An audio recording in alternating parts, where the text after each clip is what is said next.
We're here another time and we're going to look at data security. And we want to look at what is it that is really data security.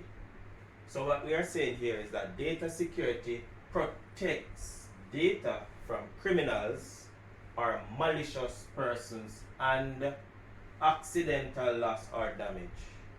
Notice it says accidental loss or what? Damage also, as a part of us protecting our data. So it says we can protect data by using software restriction measures that we have a few listed here. We could start to talk about what is a password, and many of us use it. There are characters, a combination of characters that we use to create passwords, right? And the passwords would use to restrict an individual from gaining access on your device. Also, we have another one which we call encryption. And it says encryption changes data so it cannot be understood by just reading. So your message when sending over the internet is going to be encoded, reaches to the recipient side, and it has to be decoded. So during that transfer phase, it cannot be understood by just what? Reading it. You have to decode it. So we have another measure which we call firewall. And it says firewall is a software that defends the weak points in a computer network to prevent hackers from entering.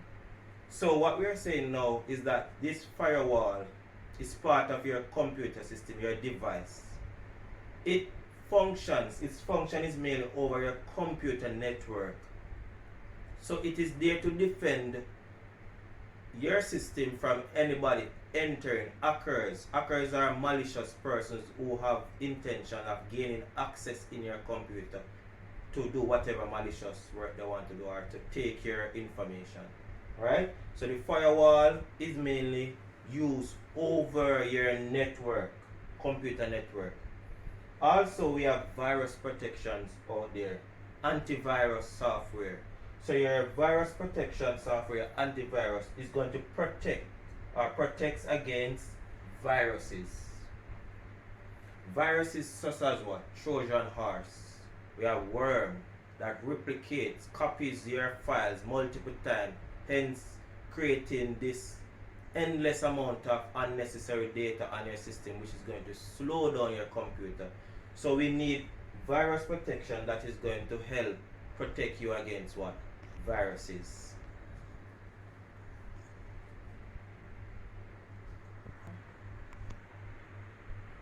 Alright, so welcome back. We're going to look at physical restriction. We just look at software restrictions and the types that we would use as it relates to software, right? So what we want to look at is the physical restrictions, right? So biometric systems, as we said earlier, biometric systems would have been part of your input devices. Their physical devices such as your fingerprint scanner, your iris scanners, all of those devices would be used for physical restriction, for security purpose. So it would restrict an individual from gaining access into a building, a computer room, etc.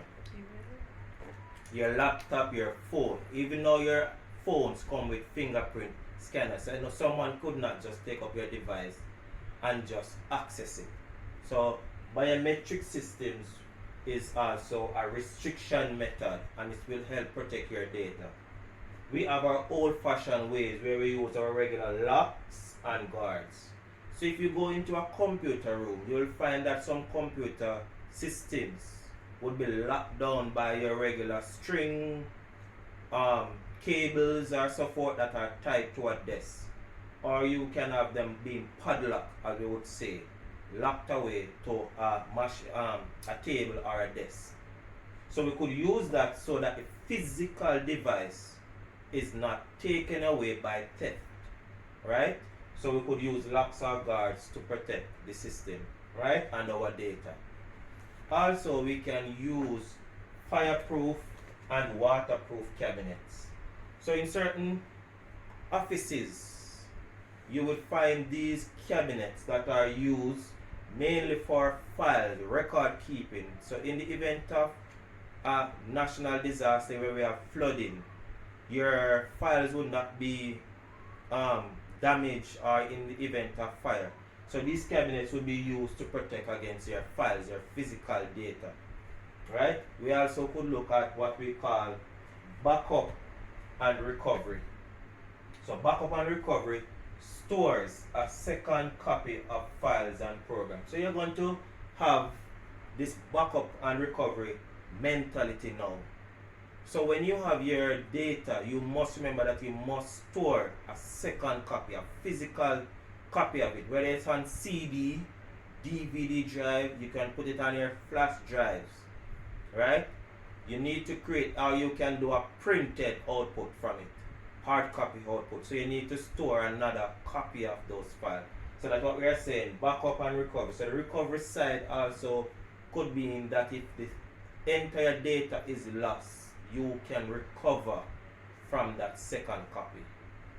Next, if we want to look at archiving, right? Coming from the archives, right? So you will go back for old data. So if you want to keep a history of past events, right? And you want to recall or go back to such information, you will go to a section we call archives, right? And its main function is used for old data files. So your system would keep files that you are not currently using, so they will go to a section which we call archives. And you can go to that section to look at files later on. Thank you.